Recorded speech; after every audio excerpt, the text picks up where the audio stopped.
कल final phase के लिए वोटिंग होगी, लेकिन इस बीच सियासी दल नतीजों को लेकर अपने अपने दावे कर रहे हैं। बीजेपी 400 पार पर अड़ी है तो इंडिया गठबंधन पीएम की तलाश में जुटा है। कुल मिलाकर हर तरफ से माइंड गेम चालू है। इस बीच फाइनल राउंड की वोटिंग से ठीक पहले अमित शाह ने एक एक राज्य का अपना नंबर भी बता दिया है। उनके नंबर के हिसाब से तो एनडीए 400 के पार के आंकड़े की तरफ जाता नजर आता है। सबका अपना अपना आंकड़ा भी है। हमारी रिपोर्ट देखिए और खुद समझिए कि किसके आंकड़े में कितना दम है और कौन 272 से कम है।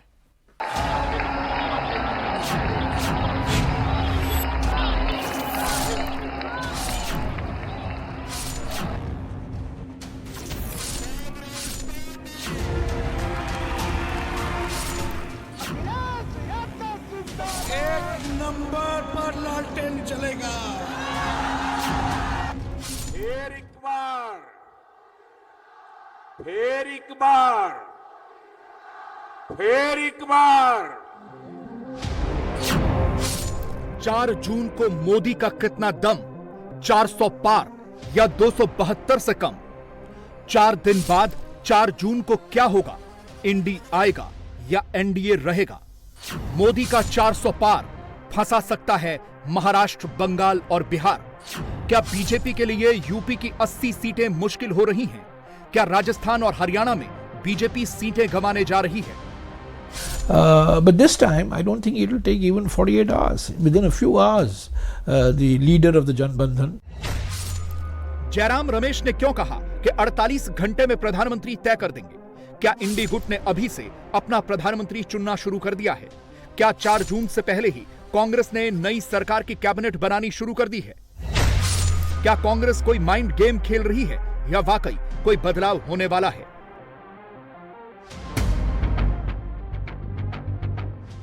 दुनिया के सबसे बड़े लोकतंत्र के चुनाव का प्रचार रुक गया है। बस अब फाइनल राउंड की वोटिंग होनी बाकी है।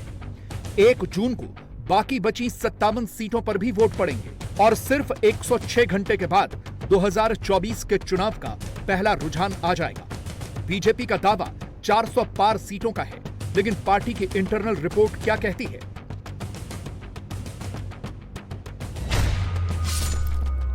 गृह मंत्री अमित शाह ने इंडिया टीवी के साथ एक्सक्लूसिव बातचीत में सभी 543 सीटों को लेकर अपना सर्वे बताया है।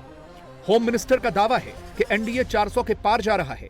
देश के 16 राज्यों और केंद्र शासित प्रदेशों में उन्होंने अपना 100% के स्ट्राइक रेट का दावा किया है।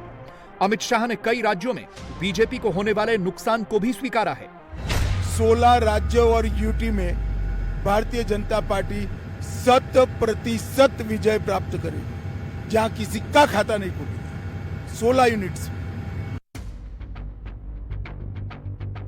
अब एक एक करके विस्तार से आपको दिखाते हैं कि अमित शाह ने किस राज्य को लेकर क्या दावा किया है और उनके दावों में कितना दम है। यहां पर यह समझना जरूरी है कि बीजेपी के पास एक एक सीट की, एक एक राज्य की पूरी रिपोर्ट आती है और उसी रिपोर्ट के आधार पर अमित शाह यह दावा कर रहे हैं। सबसे पहले देश के सबसे बड़े राज्य उत्तर प्रदेश की बात करते हैं, जहां लोकसभा की 80 सीटें हैं। पिछली बार बीजेपी ने 62 सीटें जीती थी। 2 सीट सहयोगी दल अपना दल को मिली थी।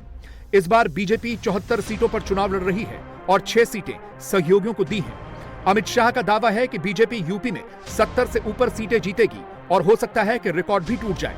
बीजेपी को यूपी में अब तक सबसे ज्यादा सीटें 2014 में आई थी, 71 सीटें। इस बार बीजेपी को उम्मीद है कि यह रिकॉर्ड टूट सकता है। सर, वैसे तो पूरे देश के कई राज्यों के आपके आकलन एकदम से सटीक होते हमने देखे हैं। उत्तर प्रदेश के संदर्भ में विशेष बात करें कि 2014 में जब पार्टी को शानदार चमत्कारिक सफलता हासिल हुई, 19 में हुई। इस बार नंबर्स के अगर लिहाज से देखें तो क्या लगता है कि वो दोनों आंकड़े टूट सकते हैं? इस बार 2014 वाला टूट सकता है? टूट सकता है। हम 70 के ऊपर निश्चित जाएंगे। रिकॉर्ड भी टूट सकता है। बीजेपी के विरोधियों को यह गृहमंत्री का ओवर कॉन्फिडेंस भी लग सकता है, लेकिन उनके इस दावे के पीछे कुछ सॉलिड कारण है। जैसा कि बीजेपी जानती है कि उसके सामने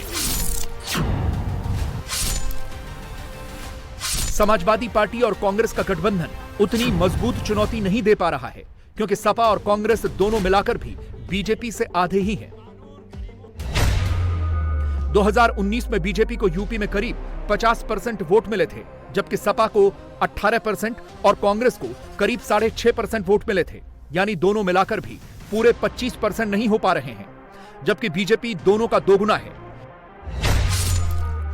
इसके अलावा यूपी की मजबूत कानून व्यवस्था, लाभार्थी वर्ग के वोटर और राम मंदिर की वजह से बीजेपी को भरोसा है कि उसे रिकॉर्ड सीटें मिलेंगी। जो लोग 400 पार का नारा दे रहे थे, जो लोग 400 पार का नारा दे रहे थे, बताओ 7वें चरण तक आते आते वो नारा अपना भूल गए कि नहीं भूल गए? और न केवल नारा भूल गए हैं, अब उन्हें डर सता रहा है कि कहीं 400 न हार जाएं। और सच्चाई तो यही है, हमने आपने थोड़ी देर में समझने की कोशिश की। सोचिए उन्होंने क्या नारा दिया? नारा दिया 400 पार। हम लोग बाद में समझ में आया कि 400 पार का मतलब हुआ कि 543 में 400 पार मतलब 143 सीटें। 400 हार मतलब 143। अब बात उन दो राज्यों की जहां अगर सियासी खेला ना होता तो बीजेपी के लिए इस वक्त बहुत मुश्किलें रहती, महाराष्ट्र और बिहार। दोनों राज्यों में मिलाकर 88 सीटें हैं। पिछली बार बीजेपी ने दोनों राज्यों में गठबंधन के सहयोगियों के साथ चुनाव लड़ा था और दोनों ही राज्यों में एनडीए को 80 सीटें मिली थी, जिसने बीजेपी की सरकार बनाने में बड़ी भूमिका निभाई थी। अलग अलग बात करें तो बिहार की 40 में से 17 सीटों पर बीजेपी, 16 पर जेडीयू और 6 पर एलजेपी जीती थी। इस तरह एनडीए को 40 में से 39 सीटें मिली थी।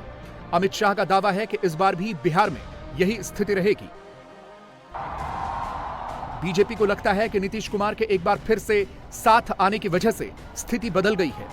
हालात और समीकरण वही 2019 वाले हो गए हैं, लेकिन बीजेपी के लिए बिहार में स्कोर करना इतना भी आसान नहीं रहने वाला, क्योंकि 2019 की तुलना में आरजेडी अब मजबूत हुई है। इसके अलावा यह भी अनुमान है कि आरजेडी और कांग्रेस के गठबंधन को मुसलमानों का एकजुट वोट मिला होगा। और सबसे बड़ी बात कि नीतीश कुमार की पलटू राम वाली छवि से पीछा छुड़ाना इतना आसान नहीं था। और इस बार इंडिया की सरकार बनने जा रही है, हम लोग 300 पार कर रहे हैं और मोदी जी को उनकी 3 महबूबा जो है वो चुनाव हरवा रही है, जिससे सबसे ज़्यादा प्यार उन 3 महबूबाओं से करते हैं मोदी जी। पहली महबूबा है बेरोजगारी, दूसरी महबूबा गरीबी और तीसरी महबूबा महंगाई। ये तीनों महबूबा मोदी जी की चुनाव हरवा रही है। और जब से हमने कहा कि 4 जून के बाद जो है हमारे चाचा कोई बड़ा निर्णय ले सकते हैं अपने पार्टी को बचाने के लिए, तब से वो प्रचार में नहीं निकले। और प्रशासन का काम जो है गवर्नर देख रहे हैं, अधिकारियों को बुला के समीक्षा ले रहे हैं। और जदयू वाले लोग अपने 2 सीटों पे लगे हुए हैं, भाजपा अपने सीटों पे लगी हुई है। तो ये अंतर जो है और ये चीज़ें जो दिखाता है कि 4 के बाद कुछ बड़ा होगा। इसी तरह से महाराष्ट्र में पिछली बार बीजेपी शिवसेना के साथ चुनाव लड़ी थी और बम्पर सीटें जीती थी, लेकिन महाराष्ट्र की दोनों बड़ी पार्टियां शिवसेना और एनसीपी टूट चुकी हैं और इन्हीं टूटे हुए गुटों के सहारे बीजेपी बिग अलायंस के साथ पिछली परफॉर्मेंस को रिपीट करने का दावा कर रही है। 2019 में बीजेपी को 23 और उसकी पार्टनर शिवसेना को 18 सीटें मिली थी, यानी दोनों ने मिलाकर 48 में से 41 सीटें हासिल की थी। अमित शाह का दावा है कि इस बार भी वो यही परफॉर्मेंस रिपीट करेंगे। लेकिन बीजेपी के लिए बिहार और महाराष्ट्र दोनों ही राज्य केक वॉक नहीं रहने वाले। ऐसा ही एक और टफ राज्य है बंगाल, जहां को लेकर अमित शाह ने बड़ा दावा किया है। 2019 में पश्चिम बंगाल में बीजेपी को 42 में से 18 और टीएमसी को 22 सीटें मिली थी। अमित शाह का दावा है कि वो बंगाल में इस बार 24 से 30 सीटें जीतेंगे। अगर ऐसा हुआ तो ये एक बहुत बड़ा उलटफेर हो जाएगा, क्योंकि पश्चिम बंगाल में सिर्फ और सिर्फ दीदी की हुकूमत चलती है और अगर बीजेपी उन्हें वहां टक्कर दे रही है तो फिर विधानसभा में भी दीदी को उखाड़ा जा सकता है। पश्चिम बंगाल में बीजेपी के लिए कुछ भी असंभव नहीं है, क्योंकि 2014 में बीजेपी को यहां सिर्फ 17% वोट शेयर के साथ 2 सीटें मिली थीं। सिर्फ 5 साल में बीजेपी का वोट शेयर 40.7% हो गया और सीटें भी बढ़कर 18 हो गईं। तो अगर अमित शाह 24 से 30 सीटों का दावा कर रहे हैं तो फिर यह भी संभव है। पूरा कॉन्फिडेंस है जीत में? हाँ, पूरा कॉन्फिडेंस। पिछले टाइम जो सीट आया था उससे ज्यादा सीट आएगा। 400 पार जाएगा, 400 पार जाएगा। जो मोदी 400 तो होना ही चाहिए। कौन है? 400 तो हो गया है। जो पीएम का स्टेटमेंट है कि टीएमसी अपने सर्वाइवल मोड में है, पीएम का जो स्टेटमेंट आया कि टीएमसी अपने सर्वाइवल मोड में है, इस पे क्या कहना चाहेंगे? पीएम साहब का पास सब जानकारी उनका पास रहता है, हर जानकारी उनका पास है। उन्होंने जो बताया वो ग्राउंड रियलिटी है।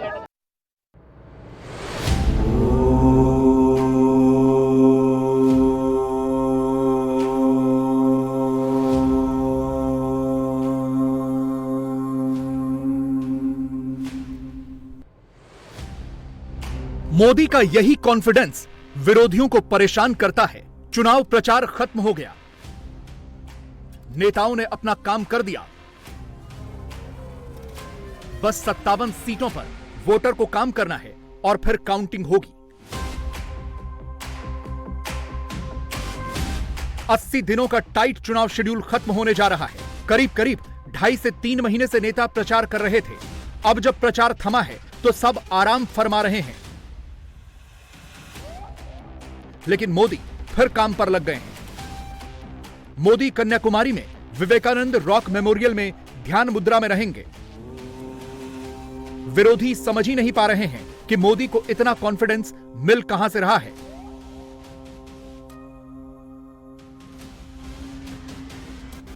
मंदिर में दर्शन करने के बाद अब प्रधानमंत्री इस मंदिर को लगकर जो समुद्र है, समुद्र से करीब 500 मीटर अंदर सामने विवेकानंद रॉक मेमोरियल है। इसी मेमोरियल के एक मंडपम में फिलहाल वो ध्यानमग्न है। चुनाव प्रचार खत्म करने के बाद प्रधानमंत्री अब इस ध्यान मंडपम में ध्यानमग्न है। जिस तरह का पूरा चुनाव प्रचार रहा, लगातार वो चुनाव प्रचार के दौरान मेहनत करते रहे, लेकिन अब यहाँ से आगे की जो जर्नी है उसके लिए नई ऊर्जा, नई ताकत की ज़रूरत है। और जैसे कि वो कह रहे हैं कि इस बार भी जो है तीसरा मौका जो है भारत की जनता उन्हें देने वाली है। ऐसे में जो बड़े कार्य करने की बात उन्होंने की है, उन कार्यों को करने के लिए नई ऊर्जा, नई चेतना की ज़रूरत है। और ध्यान करने से पूरे शरीर में नई ऊर्जा का प्रवाह होता है, शरीर में नई चेतना का संचार होता है और बड़ी ऊर्जा के साथ बड़े मिशन के लिए अपने आप को तैयार करने का प्रयास प्रधानमंत्री करेंगे, क्योंकि विकसित भारत का जो उन्होंने सपना देखा है उस बड़े कार्य को पूरा करने के लिए समग्र ताकत को एकाग्र कर अब जब भी जितने समय वो इस मंडपम में रहेंगे, ध्यान करेंगे। बीजेपी अगर 400 पार का दावा कर रही है तो उसके पीछे उनके सबसे बड़े नेता की अथक मेहनत भी है। चुनावों के ऐलान के बाद से लेकर अब तक नरेंद्र मोदी के पूरे देश में 206 रैलियां, रोड शो और बाकी चुनावी कार्यक्रम हो चुके हैं।